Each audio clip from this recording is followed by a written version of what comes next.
عربی کا معلم حصہ نمبر 2 میں سبق نمبر 3.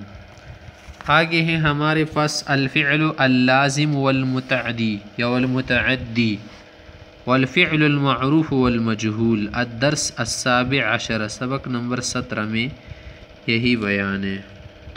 اب یہ بتانا چاہتے ہیں کہ فعل لازم اور متعدی کسے کہتے ہیں، فعل معروف اور مجہول کسے کہتے ہیں، ان کا کیا تعارف ہے.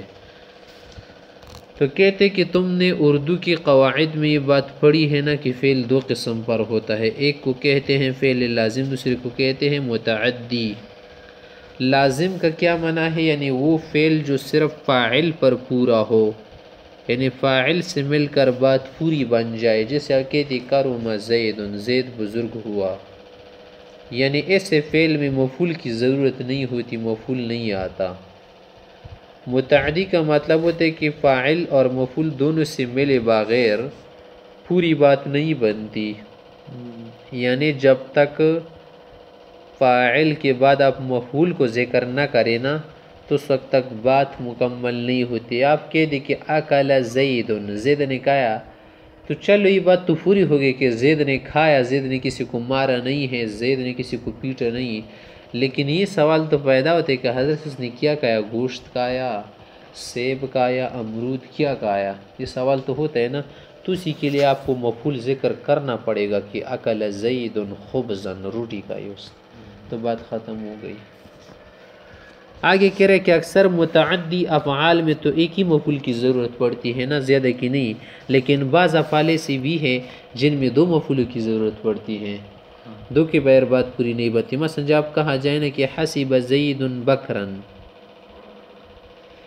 کہ زید نے بکر کو گمان کیا، حسب زید، زید نے گمان کیا، بکرن بکر پر گمان کیا، بکر کے متعلق گمان کیا. کس بات کا گمان کیا، اب تو یہ سمجھ نہیں آ رہی نا کہ کیا گمان اس نے کیا. خیر، تو یہاں پر بات ادھوری رہ جاتی ہے کہ بکر کو کیا گمان کیا، آخر اس کو کیا سمجھا. حسب زید بکرن، زید نے بکر کو سمجھا، کیا سمجھا، اس کو غنی سمجھا، فقیر سمجھا، بدماش سمجھا، نیک سمجھا، کیا سمجھا.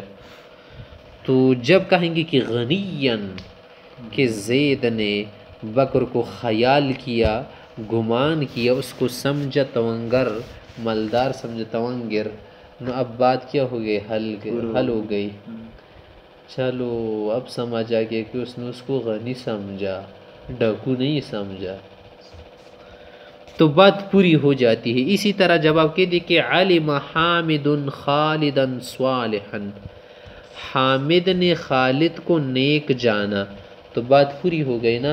لیکن اگر آپ یہ کہتے کہ علم حامد خالدا، حامد نے خالد کو جانا، کس اعتبار سے جانا، اس اعتبار سے اسے معلوم کیا کہ وہ صالح ہے یا کیا ہے، فقیرن ہے یا شاکرن ہے. ایسے فعل کو ہم کہتے ہیں المتعدی الی المفعولین یا الی مفعولین، کہ وہ فعل جو متعدی ہو بدو مفعول، دو مفعولوں کی طرف. ایسا فعل جو کیا ہو دو مفعولوں کی طرف مضاف، یعنی وہ افعال جن کا تعلق قلب سے ہو، ان کو افعال قلوب بھی کہتے ہیں نا، تو ان کے لیے دو یا تین مفعولوں کی ضرورت ہوتی ہے. متعدی کی اور دو قسمیں بھی ہے، ایک کو کہتے ہیں فعل معروف یعنی معلوم، معروف معلوم کا ایک معنی ہے، اور ایک فعل مجہول جس کا معنی ہے نامعلوم یعنی غیر معروف غیر معلوم. فعل معروف یا معلوم کا مطلب یہ ہے نا کہ فاعل کی طرف فعل کی نسبت ہو اور فاعل معلوم ہو کہ یہ کام کس نے کیا ہے.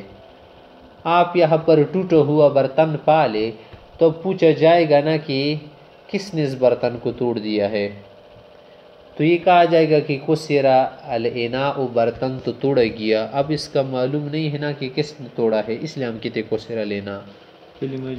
لیکن اگر معلوم ہونا کوئی کہ کس نے، زید نے توڑا ہے، رحمت اللہ نے توڑا ہے، تو فوراً کہہ دو کہ کسرا الاناء رحمت اللہ ہے. تو فعل معلوم ہے نا. بعض اوقات فعل فوراً بھاگ جاتے کیونکہ مجھے دیکھنا لے لوٹا کس نے توڑا، اس کا چخونا کس نے مار نکال دیا، تو اس لیے کیا کرتے ہیں ہم وہاں پر فاعل کا ذکر نہیں کرتے. ضرب حامد خالدا، تو کہہ رہا ہے کہ حامد نے خالد کو مارا، اب اس مثال میں دیکھ کہ ضرب کا فاعل معلوم ہے وہ کون ہے؟ حامد ہے۔ فعل مجہول جس کو فعل نامعلوم بھی کہتے ہیں نا، کہ معروف نہیں ہوتا، جو مفعول کی طرف منصوب ہو اور اس کا فاعل تو ذکر نہیں ہوتا نا، وہاں پر جو مفعول ہوتا ہے ہم اس کو فاعل کے قائم مقام بناتے، کیونکہ فعل کے لیے تو فاعل ضروری ہوتا ہے نا، جب فاعل ہے نہیں تو ذرا ہے ضرورت ہم کیا کریں گے، مفعول کو فاعل کے قائم مقام بنائیں گے، جس کو کہتے ہیں مفعول ما لم یسمى فاعلہ، یا نائب فاعل اس کو کہیں گے کہ فاعل کا نائب ہے اس کی جگہ پر ٹھہراتے ہیں، اور اس کے فاعل کا ذکر نہ ہو، جیسے ضرب خالد، خالد کو مارا گیا، یہاں خالد اڑے کسی نے وہاں پتھر سے وار کر کے اس کو سر پہ مارے، اب معلوم ہے کس نے مارا، بار جب نکلے کوئی نہیں تو بھاگ گیا تھا، تو یہاں کا یہی کہیں گے نا کہ آج خالد مارا گیا تھا غلیل سے، معلوم نہیں کہ کس نے مارا اسے، ضرب خالد، خالد مارا گیا، تاریخ اندھیری میں کوئی آیا تھا نا، فاعل معلوم نہیں ہے۔ تو اس مثال میں فاعل کا ذکر ہی نہیں ہے، اس لیے ضرب فعل مجہول ہے۔ آگے کہہ رہے وہ اسم جس کی طرف فعل مجہول منصوب اس کو نائب الفاعل کہتے ہیں، فاعل کا جانشین ہوتا ہے، اس کی جگہ پر ہوتا ہے نا، اس کا قائم مقام ہوتا ہے، وہ فاعل کی طرف مرفوع ہو کرتے، جیسے ضرب خالد میں آپ دیکھیں خالد اس کی جگہ کیا ہے، واقع اس لیے مرفوع ہے، لیکن حقیقت میں کیا ہے، ایک مفعول ہے، اس کو تو منصوب ہونا چاہیے نا، لیکن یہاں پر فعل مجہول کے لیے فاعل کی ضرورت، اس لیے ہم کیا کر رہے ہیں، اس کو رفع دے رہے، فاعل کی جگہ اس نے لی ہے۔ تنبیہ، نائب فاعل کو عام عربی زبان میں مفعول بھی کہتے ہیں، مفعول ما لم یسمى فاعلہ، یعنی وہ مفعول جس کا فاعل ذکر نہ ہو، تو پھر مفعول کو فاعل کی جگہ رکھیں گے۔ جن فعلوں کی مفعول دو ہوتے ہیں ان کے نائب الفاعل بھی پھر دو ہوں گے، نائب فاعل لیکن کس طرح دو؟ اب دیکھیں پر، لیکن دونوں مرفوع نہیں بنائیں گے، صحیح، بلکہ دوسرے والے مفعول کو نصب دیں گے، ایک کو کیا کریں گے، رفع دیں گے، کیونکہ ایک سے کام چل جاتا ہے نا۔ علم خالد صالحا، خالد کے متعلق جانا گیا کہ یہ نیک آدمی ہے، خالد کو تو نیک جانا گیا، خالد نیک جانے گئے، تب یہاں پر خالدن مفعول ہے، صالحا مفعول ہے، کیونکہ خالد کو کسی نے جانا ہے کہ یہ نیک ہے نا، خالد نے تو خود کو نہیں جانا، تو یہاں پر فاعل ذکر نہیں ہے، وہ کیا ہے، زید ہے، تو یہاں پر فعل والی مفعول کو ہم نے کیا کر دیا، نائب فاعل بنا، کیونکہ یہ قریب ہے فعل کے، اور اس میں صلاحیت بھی زیادہ ہے نا۔ تنبیہ، ماضی معروف اور ماضی معروف اور مضارع معروف کو مجہول بنانے کا طریقہ ویسے اور اسباق میں بھی لکھا ہوا ہے، بس الگ الگ طریقے ہیں۔ ماضی میں کیا کر دے، ضمہ دے، پہلے والے کو دوسرے کو زیر دے، اور آخر میں زبر، ویسے بھی رہتا ہے۔ مضارع میں علامات مضارع کو ضمہ دیا جاتا ہے، اور آخر سے پہلے نصب زبر۔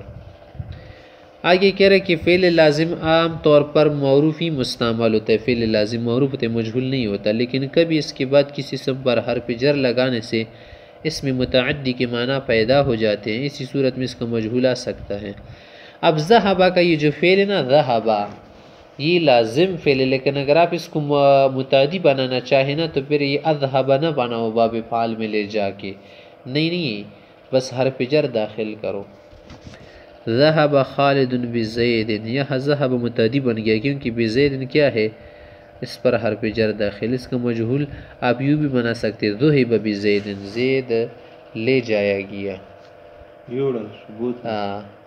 اسی طرح جاء حامد بکتاب، کہ حامد نے کتاب لائی، اس کا مجہول اگر آپ بنانا چاہے تو پھر ہوگا جیء بکتاب، نے کتاب لائی گئی۔ تنبیہ، جاء یہ اگرچہ لازم فعل نہ مگر بظاہر متعدی کی طرح بھی استعمال ہوتا ہے، جیسے جاءنی مکتوب، مجھے ایک خط آیا، تو نی کیا ہے، اس کے لیے مفعول ہے نا یا متکلم، صحیح۔ جاءکم رسول، یہاں پر کم ضمیر کیا ہے، مفعول ہے، کبھی اس کے بعد الا بھی آتا ہے، جاء الیک مکتوبا۔ دخل یدخل، یہ جو باب ہے نا دخول والا باب، یہ بھی لازم، اس کے بعد کوئی اس میں ظرف یعنی جگہ یا وقت کا نام ہی آئے گا، مفعول وغیرہ نہیں آتا، مگر عموماً فی لگانے کی ضرورت نہیں پڑتی۔ دخل زید فی المسجد مت کہو، دخل زید المسجد، زید مسجد میں گیا، بس وہ تو الگ بات ہے یار، فی کہاں جاتے ہیں، مسجد تا نا آتا مسجد کے، دخل کے ساتھ فی کا لفظ نہیں لگایا گا. اس میں مسجد اور صباح کو آپ دیکھیں مفعول فیہ ہے نا، کیونکہ مسجد ظرف مکان ہے اور صباحا کیا ہے؟ ظرف زمان ہے. دخل زید المسجد صباحا، جو جگہ وقت کا نام ہو کرتے اور منصوب ہوتے، اس کی تفصیل جو ہوتے اس میں بھی انشاءاللہ آپ پڑھو گے.